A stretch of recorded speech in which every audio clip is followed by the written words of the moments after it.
49 అంటే సంతానం, 49 అంటే సంతోషం. ఎటు చూసినా ప్రకృతి రమణీయతే.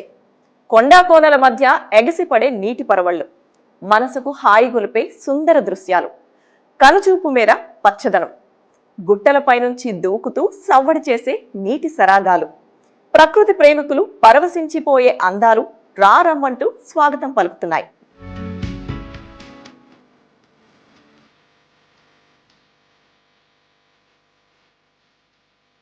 తెలంగాణ నయాగరాగా పేరొందిన బొగత జలపాతం పరవళ్లు తొక్కుతుంది.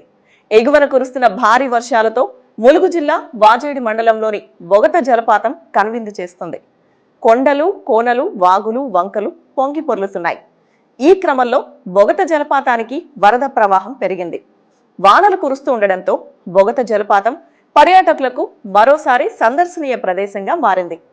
50 అడుగుల ఎత్తు నుంచి నీరు జాలువారుతుంటే పర్యాటకులు ఆనందంతో మైమరిచిపోతున్నారు. దీంతో జలపాతంతో పాటు చుట్టుపక్కల ఉన్న ప్రకృతిని చూడడానికి పర్యాటకులు భారీగా తరలి వస్తున్నారు.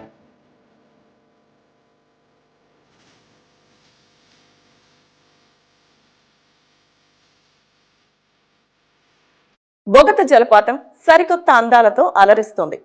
పర్యాటకులు కేరింతలు కొడుతూ సెల్ఫీలతో ఫోటోలు దిగుతూ ఎంజాయ్ చేస్తున్నారు. ప్రకృతి అందాలను ఆస్వాదిస్తున్నారు. హైదరాబాద్, ఖమ్మం, వరంగల్, కరీంనగర్, ఆదిలాబాద్, నిజామాబాద్ ప్రాంతాల నుంచి పర్యాటకులు వస్తున్నారు. వేలాది మంది పర్యాటకులతో జలపాతం పరిసర ప్రాంతాలు సందడిగా మారాయి. పెద్ద ఎత్తున వరద వస్తుండడంతో బొగత అందాలు మరింత ఆకట్టుకుంటున్నాయి.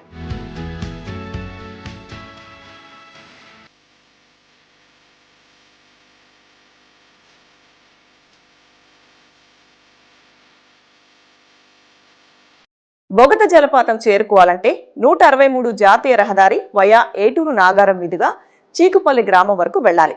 ప్రత్యేకంగా బస్సులు లేవు. పర్యాటకులు తమ సొంత వాహనాల ద్వారా ఈ పర్యాటక కేంద్రానికి చేరుకుంటారు. ఉమ్మడి వరంగల్ కేంద్రం నుంచి 105 కిలోమీటర్ల దూరంలోని ఏటూరు నాగారం చేరుకోవాలి. ఏటూరు నాగారం వై జంక్షన్ నుంచి 25 కిలోమీటర్లు వెళ్తే చీకుపల్లి గ్రామంలో ఈ బొగత జలపాతం ఉంటుంది. ఉదయం 9 గంటల నుంచి సాయంత్రం 6 గంటల వరకు పర్యాటకులకు అనుమతి ఉంటుంది.